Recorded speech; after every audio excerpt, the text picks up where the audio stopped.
Приказната почнува во Бретон Вудс, Њу Хемпшир, каде представниците на 44 земји се состанаа за да го уредат меѓународниот монетарен систем, кој требаше да настапи непосредно по завршувањето на Втората светска војна.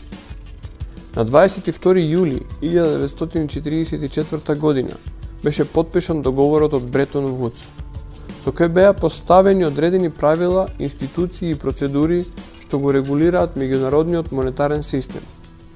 Ова во суштина значеше избор на доларот како резервна валута за сите други валути кои влегуваа во овој договор, додека самиот долар, поради својот златен стандард, бил сметан подеднакво вреден како злато.